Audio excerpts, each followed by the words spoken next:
Hello, Bonsai friends. This is Evan Pardue of Underhill Bonsai, and welcome to episode 43 of Little Things for Bonsai People, the podcast. And this time I'm joined by Carmen Leskobiansky over at the Curtigas. Am I saying that right? Curtigas? Yeah. Yeah, Curtigas Garden. She's apprenticing with Michael Hagedorn. How's it going? Good. How are you? I'm fine. It's 104 most days right now. Oh my in Louisiana. God. It just No, won't thank you. stop. And it That's hasn't terrible. rained. It hasn't rained in over a month. It's insane. This is like I think they're predicting this will probably be one of the longest droughts we've had Oh in my a very gosh. long time. That's crazy. People in Baton Rouge, Louisiana are being told that they can't water their gardens anymore. Oh my gosh. Yeah, I don't know what's going on. It's like a freaking desert out here. So no offense to anybody that lives in like desert climates. Desert climates are beautiful, but Louisiana is definitely a wetlands. Just saying. So, but You're anyway, supposed to live in a wetland and there's no wetland, then it's a problem. So. yeah, the alligators are just going to have to swim into the Gulf of Mexico. I don't know where they're going to go. You're just going to have like alligator jerky because they're all just going to be like lying baked on the. They're already roasted, basically. Ugh, gross. The definition of if you don't water your trees here, the definition of getting your trees roasted, it has a real reality right now. Mm-hmm. So anyway, we're going to talk about a couple of different things on this episode. I know that we talked about watering a little bit on the previous episode with Seth Nelson. We had him for a guest. Carmen wasn't around for that one, so she's on this episode, obviously. So I know that Carmen's got some rules of thumb to apply to your green thumb for watering your bonsai, because she has a education in horticulture, so she probably knows a lot more than me and Mike when it comes to that side. So we'll get her opinions on that.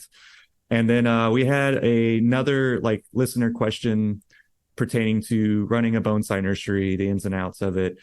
We'll get Mike later on to kind of go through this. From my understanding, Mike worked at Weigert's for a very long time.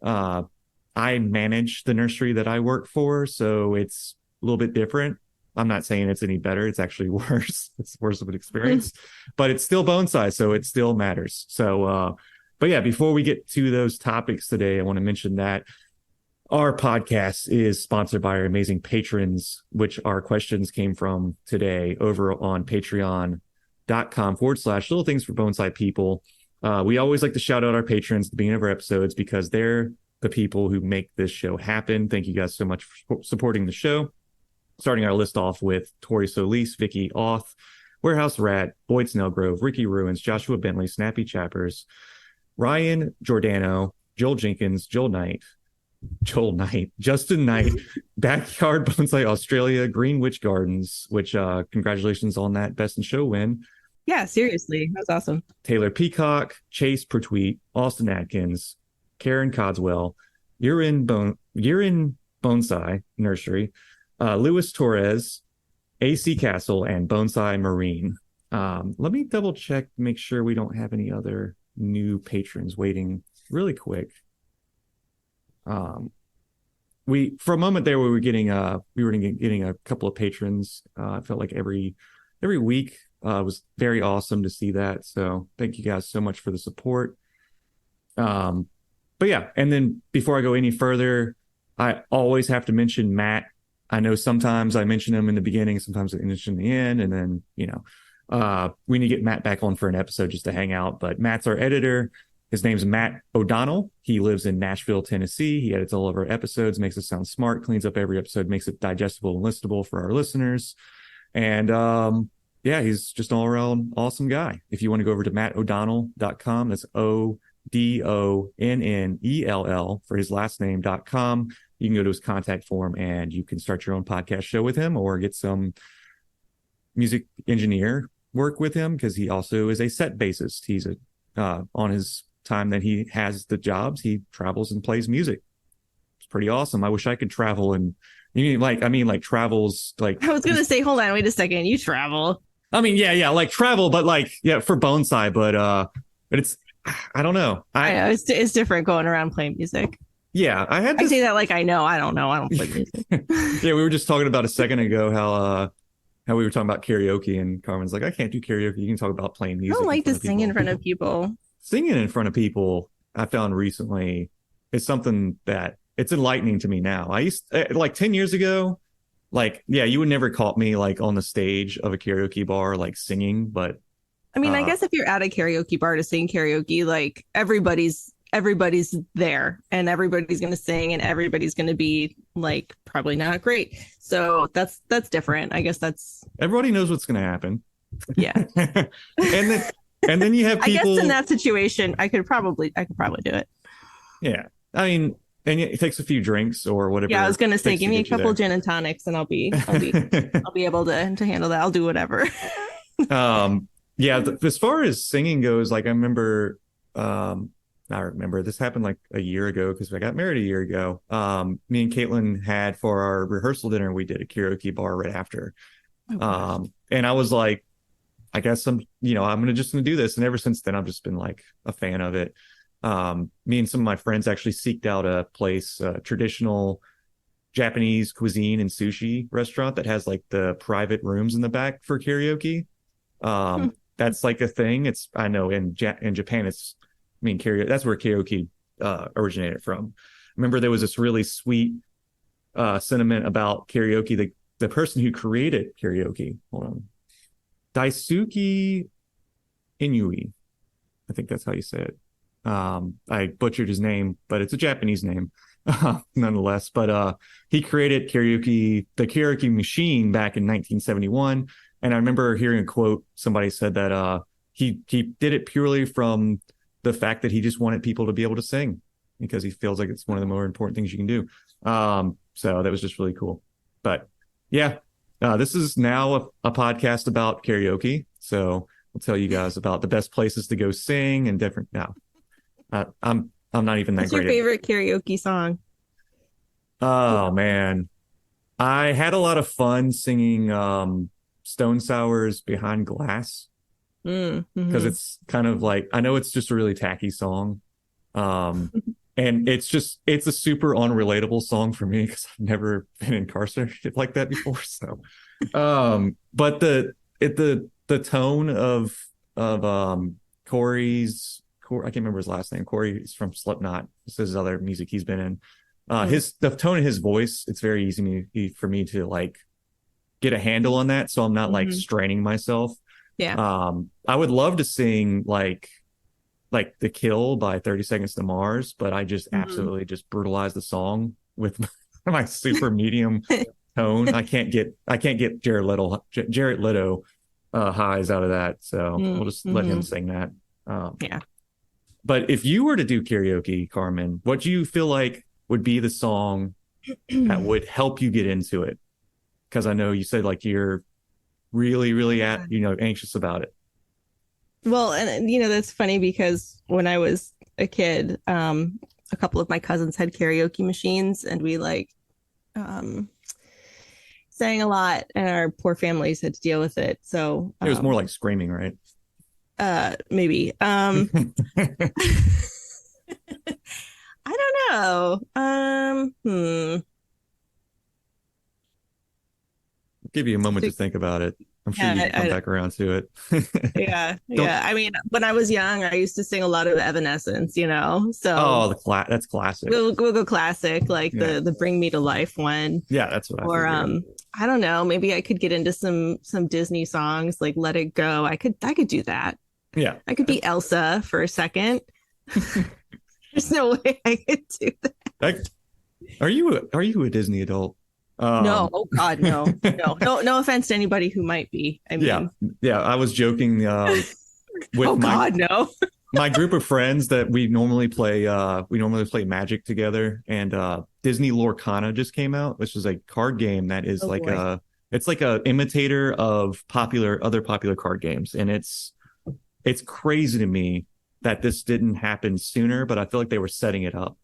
But yeah, Yeah, but I don't and know if a lot of Disney adults would be into that kind of you would RPG, think, like, oh, it's not an RPG, it's a TCG. Get it right.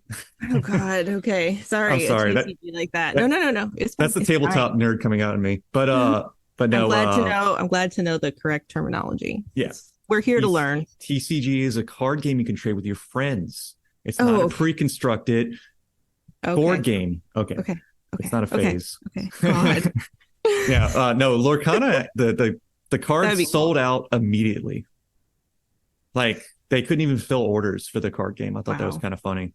Not funny. It's just that's just the way things are now. Everybody thinks that all these things are going to be super valuable. Like I remember seeing a Mickey card that was Mm, like a promo, and it's like mint condition, PSA graded like 9.5 is $5,000. Jesus. Yeah, yeah.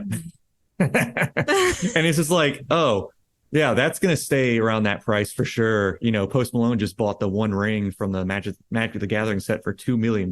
Now all Oh that's my hype, God. everything's like super hyped up right now, and it's gonna foil out in a couple of years. I might be super wrong though. But anyway, back to Bonsai. Let's talk about Oh, Bonsai. sure. Right. Yeah, that was Bonsai. a little too sidebar.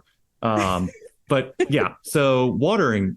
Me and Mike and Seth Nelson were talking about watering for a second because it was a listener question for a moment.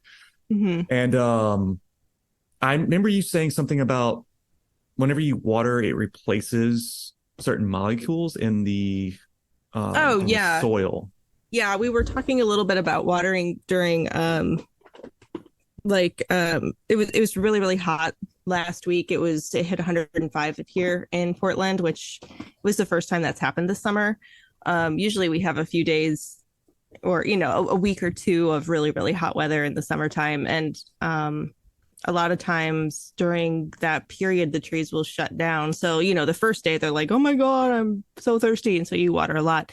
But then Hmm. by the second or third day of that extreme heat, a lot of the pots don't totally dry down. But we do water thoroughly at least once a day anyway. And then, cool off the trees by spraying them down throughout the day as well.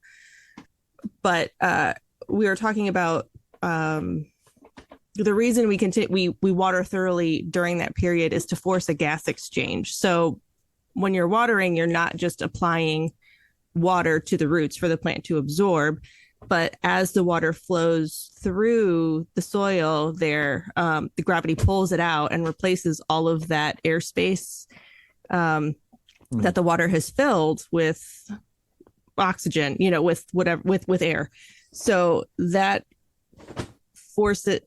just replenishes the soil with oxygen, not just water, which is something that the plants need to respire, because through the roots, they're not just taking up water, they're taking up oxygen and stuff for respiration, so they can go through their photosynthesis and whatever other physiological processes that are happening there.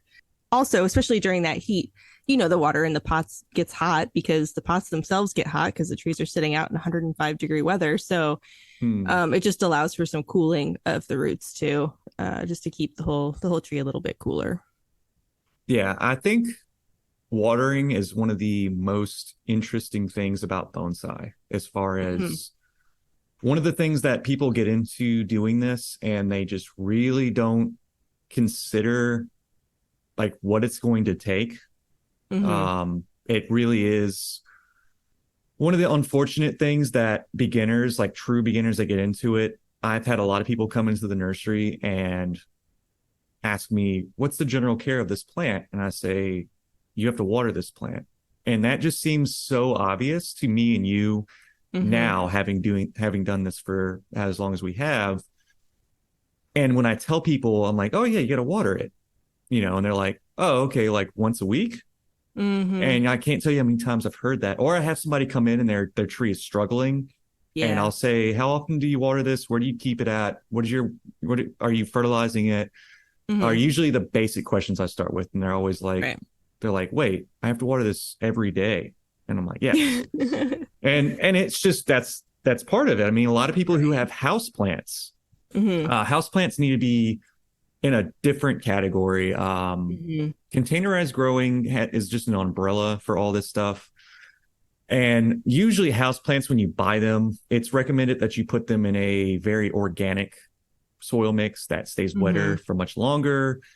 Um, Also, our potted plants are not growing at the rate and have the same type of requirements that, let's say, like a bonsai, which traditionally Bonsai trees are trees and shrubs, and trees and shrubs have a lot more of a demanding Hmm. watering regimen than a Hmm. purely foliage, not wood hardy plant.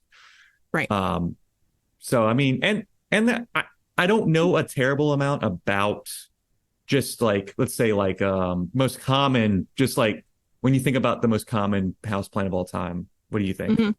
Like a peace lily Like yeah, or like a pothos vine, like there you go. everybody's got that Christmas cactus, you know. Yeah.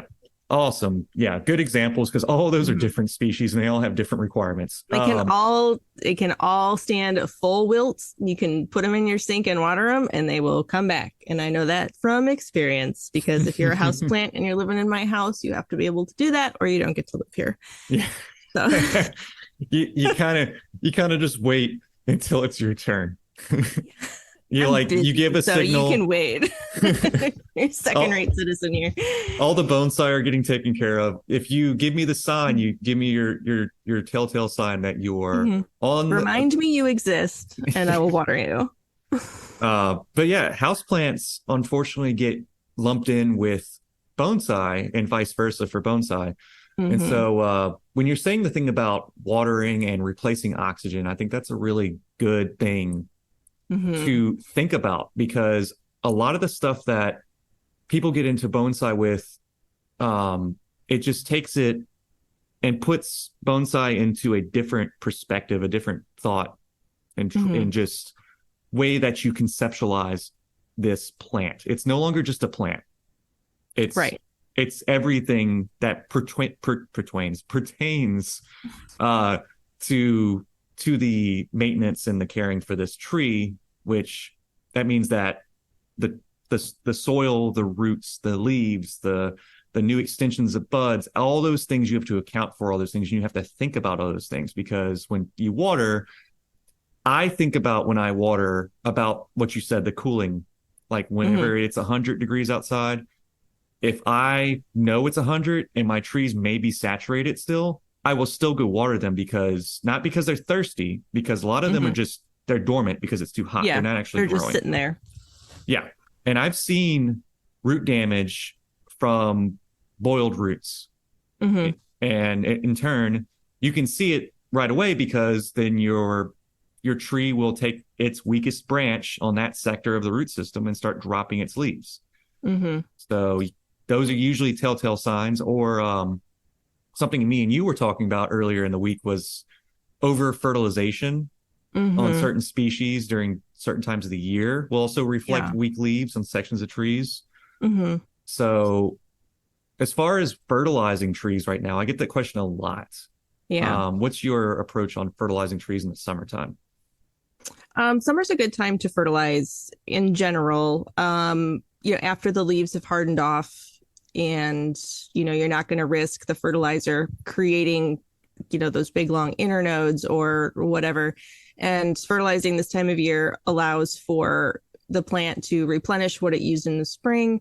It allows for just basic plant maintenance. And then the plant can also, put some away into creating those buds and flower buds and whatever for next year. But the thing to a lot of times folks will say to stop fertilizing in the summer because your plant goes dormant, and they're not using it, so don't bother, which there's a bit of a point there, but I mean I wouldn't say to if you have a slow release on your plant, you don't really have to remove it because the plant just won't absorb it. And it's really hard to remove a slow release, pellet or something unless you have it in a tea bag or in a little, plastic fertilizer basket thing. Um, if you're doing liquid fertilizer, I still would recommend doing a low dose Mm. regularly, just, for plant maintenance. But I think if you're going to ramp up your fertilizer, fall is a better time to kind of ramp it up when there's more root growth happening, when the plant is actively storing stuff for fall. Um, I plan to use more of it at that time of year, when it's out of summer dormancy. But I don't ever really recommend not fertilizing at all. Unless your tree's really weak or you just repotted, then usually you give them a little bit of a break. But there's still, I think, a value in fertilizing, um, throughout the year, just because they're, you're watering so much, you're flushing a lot of that out as you water, especially if you're just doing liquids. And, trees require nutrients for, general physiological function. So providing something is useful. Hmm. And I I have a general kind of just rule of thumb with fertilizing is just don't really ever stop. Mm-hmm. You should be Yeah. fertilizing to some degree. Was Yeah. basically what I'm gathering from what you're saying as well. Yeah. I Uh, mean, you can always fertilize a low dose. I feel like a low dose is better than, if you're unsure, just do a low dose. You know what I mean? Like it's better to provide something, because the soils that we're using don't hold as much nutrients as the organic soils. There's not as much nutrients in them because of, I mean, they're not technically soil. They're particles. They're mhm. like rock components. Essentially, they're not actually organic soil particles. So it's different than what you'd put a house plant in or what's in your backyard. So you have to really provide those nutrients. I'd actually really love to see a study, because different soil particles hold on to nutrients at different levels, and I'd really love to see how akadama, because it's a clay particle, how it would hold on to nutrients over time. There's probably been studies done on pumice because it's much more commonly used in all different kinds of potting mixes, but I haven't seen any studies on akadama. But yeah, that'd be really interesting. So we should do a little research and see what's out there. Yeah. Um, I know of a few other people who have the claims to some research on akadama when it Hmm. comes Mm-hmm. um to fertilize, I mean nutrient retention and stuff like that. Mm-hmm. So I'm sure it has benefit, but then again, this Yeah. is all science stuff. Well, I yeah, mean, clay particles. So when you're talking about, so soil science is a whole thing, and if you are interested in it, I would definitely recommend just grabbing a book on plant physiology or horticulture or soil science. Just like the very basic beginner book that goes over pH, um, electrical conductivity, and how water react, or how water interacts with particles and itself, and how soils hold on to nutrients, that kind of thing. Because that'll give you kind of a general idea of what you're doing when you fertilize, and how and why different soil particles hold on to nutrients differently. And clay particles tend to hold on to more nutrients than something like a sand. So I imagine the akadama has a better nutrient holding capacity than the pumice. But I don't know how that relates to something like an organic particle mm, from like from compost or something like that. And I'm sure lava is a little bit different. So, and that all has to do with, what they're composed of chemically and blah, blah, blah. And here we go into the science wormhole. yeah. Oh yeah, you could, like you said, there could be a whole research on this, and Mm-hmm. like you said, just doing the basic skim through a horticultural textbook, and you could pick up. Uh, I mean, I think I have a few at the nursery. They're just sitting around. You can pick up Mm-hmm. horticulture textbooks from used bookstores and stuff. They might be a little pricey, some editions of them, Mm-hmm. but that's always good to have sitting around in your library of different books and stuff. Uh, Right. And that's so just soil. That's not even talking about, oh, water hardness versus softness versus electrical conductivity versus pH. Like there's all these different things that go into watering. And that's just the chemical side. That doesn't even include when you get into the biological side of soil, of what kind of bacteria and fungi and all other kinds of things are living in there, and what they're doing and how they're interacting with roots, and then how does the root absorb nutrient. It's a whole thing. there was a video that I watched a good while back where Michael was giving a tour of his garden, Mm. and it was for Bonsai. Oh man, Bonsai Empire, and Mm-hmm. he did a video a while back, and then he brought up his watering Mm-hmm. situation about water hardiness, Oh, water and hardness. Yeah. Mm-hmm. and um and so he runs and I would like to do this. I haven't got around to it, but Michael introduces something in for pH levels, Yes. correct? Yep. Yeah. So we are, I don't know so much about what our water hardness is here. And so that's really water hardness is the amount of dissolved particles in your water. So if you live like back in Michigan, Michigan's pretty much like limestone, right? So we Hmm. have pretty hard water. There's a lot of calcium in the water, and the pH is pretty high, usually over 7, somewhere in the eights. I don't know exactly what the hardness is here, but I know our pH right out of the tap is usually around 8, or 8.5, which is still pretty high. So we lower our pH using acetic acid, which is just vinegar, um, and down to about 6.5 ish. And what that does, if you look at a scale of commonly absorbed plant nutrients, and how they are absorbed on in a plant, based on water pH, usually between 6 and 7, so about 6.5 is optimum for each of the nutrients, the macronutrients that plants need. So at 6.5, your plant is able to absorb the most nutrients that it needs. So by lowering your pH, you're allowing maximum nutrient uptake for your plant. Yeah. That's something that is kind of challenging to kind of wrap my brain around sometimes, is pH Mm-hmm. levels can directly relate to nutrient uptake in Mm-hmm. plants. Yeah. I usually tell people that it's safe for most of the species that I work with here, Mm-hmm. that 6.5 Yep. and 7, Mm-hmm. like if you're hovering in between that range, then That's a great range. Yep. most of our plants are good. Mm-hmm. Um, Now I know there's a couple of species like wisteria and crepe myrtles that will like naturally adjust their pH levels themselves. Mm-hmm. Like I've stuck a pH reader into a soil of a tree, and I've gotten 6.5, 7 on some of them, and then I'll stick it into a crepe myrtle, and I haven't changed anything Mm-hmm. about that tree's soil, watering, fertilizer, nothing, and it's like right at like 5. It's Weird. it's crazy how Yeah. they do that. Mm-hmm. But I mean, it's kind of like some trees are just able to adapt and change those things for themselves. Mm-hmm.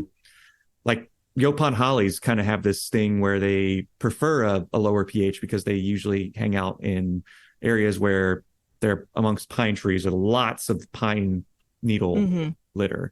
And I've even seen things where they say that Yopon hollies will do a defense mechanism where they'll make a uh, hydrophobic oil that will protect them from overwatering and Hmm. breaking down Interesting. of soils around their root mass.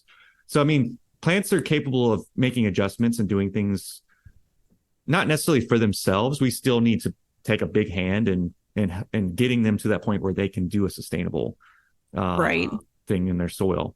And kind of Mm-hmm. one of the things that we talk about for Underhill is that in our soil mixes, we try to like tell people that it's a living soil Mm-hmm. is what you kind of want to think about your soil as. You don't want to just go in there and say, "Oh, I'm going to just throw fertilizer here in here and it's just going to do its thing." And because if you go too hard on synthetic fertilizers, you tend to nuke Mm-hmm. micronutrient Yeah. and beneficial bacteria and stuff. Mm-hmm. So it's a power struggle. It's not a power struggle. It's a nutrient struggle. Mm-hmm. Um, so Yeah. I And don't the, know. the funniest thing about bonsai soil is that it's technically soilless. So we're calling something a soil that actually has no soil. Yeah, it's. I tell people all the time it's a void. Mm-hmm. It is a literal void. Yeah, So there's not much there. And one other thing about summertime and watering, if you're gonna get fertilizer burn on your plants, this is one of the times you're gonna see it. And a lot of times that happens when your soil gets too dry, not mhm. necessarily when you're adding too much fertilizer. That can also do it. But what happens is if you're thinking about oh gosh, we're gonna get sciencey here. So if you're thinking about That's what we're here Osmosis.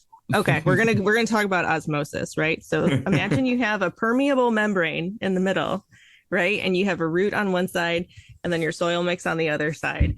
And so nutrients will get taken up into the root because there's less of a concentration of those nutrients over here, right? So the soil or the nutrients can go across the membrane into the root.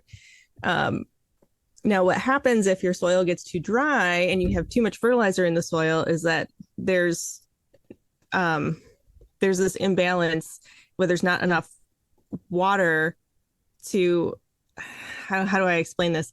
It dehydrates your plant essentially, which is what causes a fertilizer burn. So because the plant is trying to equalize the nutrient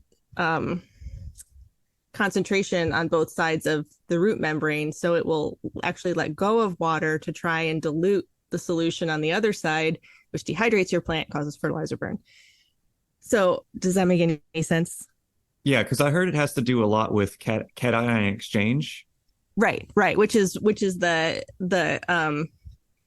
the essentially nutrient exchange with the different particles are charged differently, right? So through this permeable membrane, because there's more water on the root side, when there's too much fertilizer on the outside, the nutrients on the outside pull out that water instead of the other way where it's supposed to go into the root. It goes out of the root and then And then causes the it's burn. replaced with pure So, fertilizer, which can burn the piss out of the tree. well, it's mostly dehydration, which causes Oh, like your burned edges. so it's not like true It's not actually burn. like burn. I think it's more dehydration. I don't know. I can't. I need to reread my textbook here, um, but No, that yeah, makes and so more sense that's because another reason why you water when it's hot. You don't let your pot get super super dry because you're way more likely to get a burn at that point, hmm, um, rather than if you keep your soil a little bit moist. So and that's why you'll hear some people recommend that you don't fertilize your trees too much in the summertime, or yeah, hmm they'll recommend that you just pretty much just taper off and kind of hmm just stop for the hottest parts yeah, because from your tree's not using it very much, and then you risk burn. So, and there's probably some present in your soil hmm just waiting there. So if you fertilize on top of that, it's just an overload. right, And so yeah, that's one of the ways that I kind of conceptualize it. It makes more sense to me when I think about cation exchange. hmm Is that it's like a bank. yeah, So they're trading. So it's just like, oh, I need to make a deposit. I'm going to give this water back in exchange for fertilizer. hmm And like I'm gathering from what you're saying is like if there's nothing to give, there's just fertilizer, and fertilizer yeah. isn't It's just going to H2O. take, yeah, Yeah. it's just going to take water. So yeah, like ultimately it's like a balance of water on, so they're trading. I like the trading thing. And ultimately they're trying to be like equal, right? Because if Yep. there's an equal charge or equal nutrients and water on each side, nothing's going to happen. And Yeah. so it's this imbalance that pushes water and nutrients through plants into soil, into, it's like, yeah, it's like it's like transpiration, it's like the plant is sucking up water and releasing it into the atmosphere. And so when, your humidity is the same as, or when you have high humidity, transpiration stops because there's no pull for that water and everything's, kind of equal on both sides. And so you don't really So want that your because then your plant's not doing anything. But comparison, like your window in your home to see that transpiration is kind of like the membrane to the root. mhm. So it's kind of a loose analogy there. Yeah, Um, well, I think you can think about nutrient uptake a lot like you think about transpiration, right? Like the plant is constantly pulling water up and it goes out to the hmm, sky. So your roots are constantly pulling up water and nutrients from your soil, but hmm. at some point they might not need any more because they might have the same amount that's in the soil and then it might stop. So by purposefully flushing it or adding nutrients or putting water in, you're forcing some kind of exchange there by changing your ratios. I have a little bit of just a curious question about that, about Sure. water being released. Is so a lot of the water, there's a lot of water uptake with plants. So when they Mhm. release it, is it released mostly through their leaves, Yeah. correct? And so Mhm. how do you know the percentage of how much of that is H2O converted to C2, CO, or is it C CO2.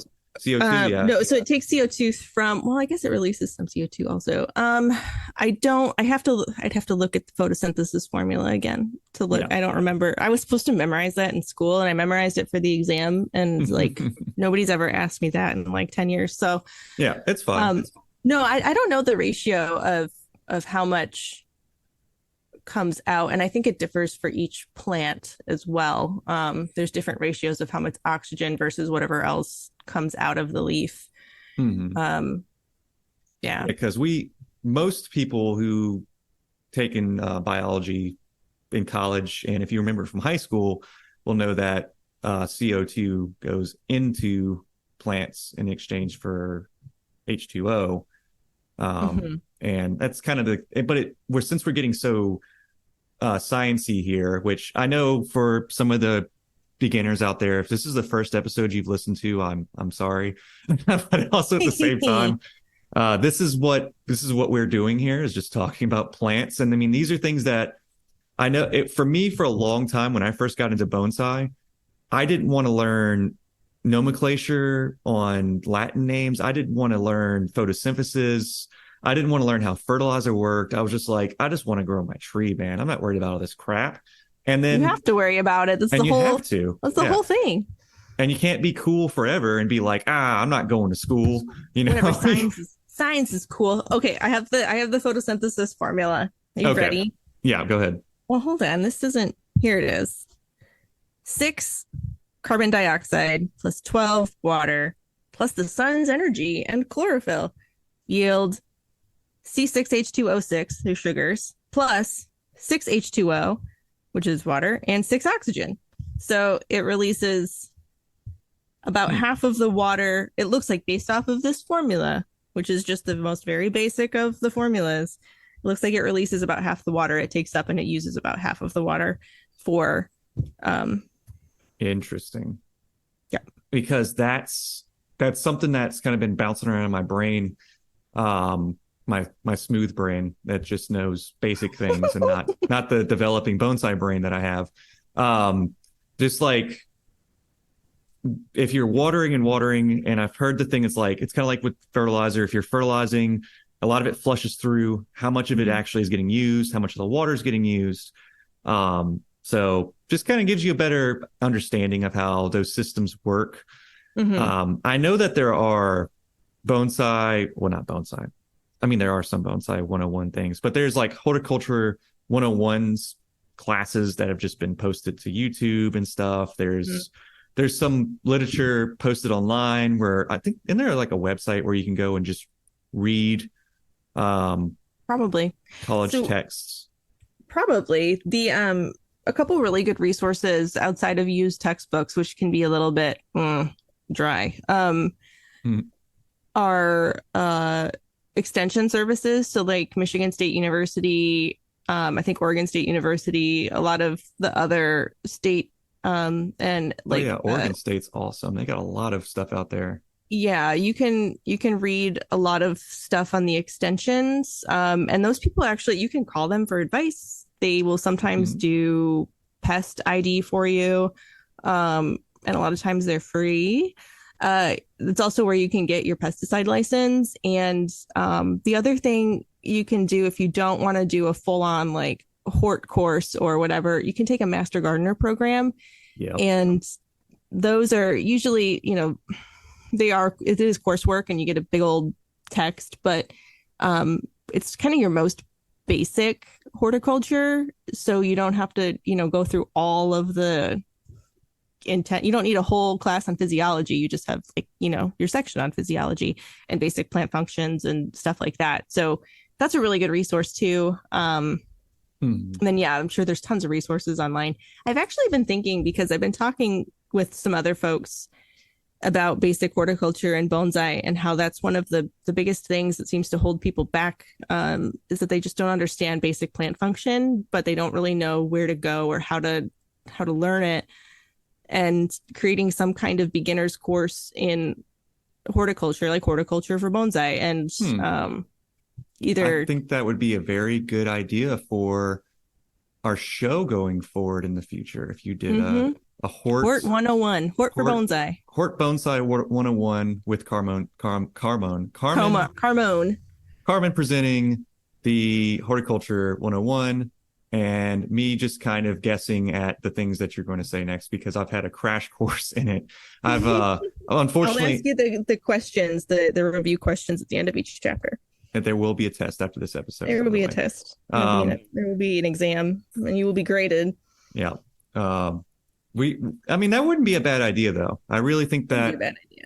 putting horticulture first in bonsai has always been Mhm. something um it's since I've been practicing, and now that I run a bonsai nursery, which is a topic that I'll kind of get into here, and I'm sure we can expand on it once we get Mike back on in a later episode. A lot of my experiences with bonsai, that when it converts over to the horticulture side, is that I had a crash course in it. Like I had to Mhm. learn how these things worked. Otherwise, I was just going to fail. Mhm. So, Yeah, uh, you can follow the guidelines. You can, fertilize this amount this time of year, blah blah blah. You can water like this, blah blah blah. But if you don't know why you're doing it, mhm. then when you encounter a problem, you don't really know how to solve it. Yeah. Um, and it's harder to get optimum growth and all that stuff because if you don't have that knowledge, you don't know why your plant is doing what it's doing, and that can make things really, really tricky. Yeah, like there's no shame in like you mentioned, calling up university uh and asking questions like about what's Mm-hmm. going on with my plants, because Mm-hmm. I actually had called LSU Ag Center out here. It's gonna be Louisiana State University Agriculture Center, which our ag center is very good Mm-hmm. compared to some that unfortunately we don't have like a lot of like we were talking about when we went to the ABS show and we saw the Denver Mm-hmm. Botanical Garden, how crazy that was. Oh man, that's a great Um, garden. but we do have our Louisiana um, was the city park in New Mhm. Orleans. We have that as a great representation of what we're capable of achieving here with agriculture, and and so I made a phone call back, whenever I was just getting into the nursery about things like buds hardening off before a late frost. I remember making Mhm. that phone call. There was no shame in it because I was worrying about optimizing and taking advantage of things. And as far as like doing a repot and being like, oh crap, I've like waked up this tree's internal clock and a frost is coming next week. And Right. I just had that question, Hmm. and they'll answer it. Generously, I was given extensions, like number phone calls to make to other people who had specialties in the certain plants that I was working with. Hmm. Um, the water testing is free here in Louisiana. I don't know about other places. Yeah, a lot of places they'll do it for free. And if you haven't had your water tested, it's definitely worth it because bonsai are sensitive. And if you know what's in your water, you know how to adjust it for optimum growth. Yep. And luckily for the nursery, we've had the nursery's water and soil tested. We have soil testing I think it's quarterly. So we have Oh, somebody come wow. out. Quarterly. That's amazing. Yeah. I was going to say once a year is like, No, I mean, is good, but I guess your grow and you have such a long growing season. It makes sense to do it quarterly. yeah. We have a long growing season and we ship trees, and we are a Mhm. certified nursery. So There you go. someone shows up quarterly and they take a soil sample and then they report back to, I mean, they're looking for stuff like harmful nematode and, Sure. Yeah. infections or stuff like, any other diseases that are just unique or weird that would just be awful Hmm. to ship somewhere. Right. Um, so we get that a lot. Our water testing for the nursery I was told by somebody in the ag center that our water is to kill for. It was kind of Mm. it was a very interesting way to say it because for a little while there, me and Doug, the nursery's Doug's brainchild, Douglas Green, he was concerned about water quality for a little while because we had something going on with fertilizer issues. It was ended up just Mm. being fertilizer. It wasn't water quality. And I had made this phone call and he was like, so what's the deal with our water? Is it good or bad? And I'm like, I've been told that this is drinking water, quality water here. It's like well Wow. water. It comes straight from, one of the best well sources in Louisiana. Amazing. That's awesome. I'm sure like in the States, some people may have heard of this brewery before, but there's the Abita Springs Brewery. Have you heard of them? I haven't heard of them, but Well, I'm there's not super into beer, so yeah, there you go. For all of our beer enthusiasts out there, we have Abita Springs, which has Abita, the brewery, and their water source makes all of our beers just chemically and mineral unique tasting beers, just like anywhere else in the world, where you get beers from, like you drink a Guinness from like the UK, the actual source where the Guinness comes from, and someone tries to brew that same beer over here, and it just tastes different. And that's kind of how the water quality is here in Louisiana. It's just different in that area where the nursery is located. And we're I'm gonna fortunate. come drink your water Oh, wait, right right out out of of the the faucet, hose. out of the hose at the nursery it's like drinking just Wow. it's pure. It's very Yeah, good. that's Um, awesome. Unfortunately, you can't say that for New Orleans. Don't Mm-hmm. don't do that. Oh yeah, Don't no. drink Well, the that's it. water. Yeah, that's it. God. Um, some places in Louisiana are good, but yeah, I know water Mm-hmm. quality differs from state to state, Mm-hmm. country to country, continent to continent. So Yeah. test your water. Like Carmen said, plants are super sensitive. Mm-hmm. We grow a lot of carnivorous plants here, and part of that is because our water quality is good enough to support Mm-hmm. carnivorous plants, and they are even more susceptible to heavy metals Mm-hmm. and minerals that they just don't like. Carnivorous Uh, plants are, oh man, yeah, I love they're a whole different carnivorous. world. I got this. Did I show you my cool little my pitcher plant in the yellow pot? Did I show you that? Oh I'll have to no, send you a picture. yeah, It's very cool. But I wanted to say too that oh my God. Oh, in regards to asking questions of people, I mean, how many times do we text back and forth? And I text my, coworkers back in Michigan who are horticulturists all the time, like, does this look normal? What's your opinion on this? Blah, blah, blah, blah, blah. If hmm, I don't know something, you reach out to those people who can give you a second opinion. Sometimes it's hard to find stuff on Google, but if you know somebody, um, join our Discord so that you can yeah, ask us. And yeah. if you But don't know, I know who to ask to get you the answer. So, there's always that. by the way, Um, the Discord, not only do me, Carmen, and Mike hang out in there and talk, and we can answer some questions like this, but some of the people in our Bonsai Best Bud list are very knowledgeable people as well. mhm. Oh, Um, totally. Yeah. so yeah, don't be shy if you want to talk bonsai with people and you're looking for a little community. Right currently it's little. I mean, I think we have 23 best buds or people hanging out in the Discord. That's still Um, really good. It's big enough. I can't keep up with it. So, yeah.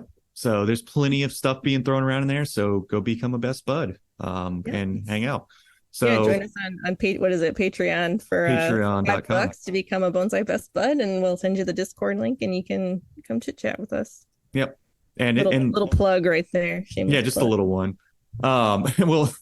We'll come back to that later. I usually wrap it up at the end. But yeah, no, we're not just plugging that just for the channel and the show. It's for what we talked about, like for, don't be shy to ask things Mhm. of other people who have more knowledge than you in these topics as far as I mean, when it comes to horticulture, there is a vast amount of knowledge out there.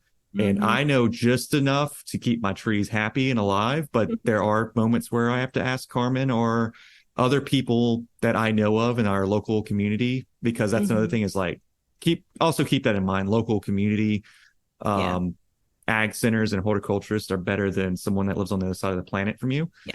Um, Absolutely. Go for your local folks because they deal with the same conditions that you do. So they're gonna maybe have run into that same problem better than somebody who if I'm talking water quality here with Evan, he's got what perfect water and my water's different. So Yeah. what he does might not be what I do And then that's for my just at the water. nursery. And that's Sure. different from, I live in Hammond, which is just an outlier of New Orleans. And the water quality here is good, but it's not the best, because Right. we're kind of like in this weird in between area of the runoff from the Mississippi River. And we all know how Mm. wonderful that river is. Mm. Um,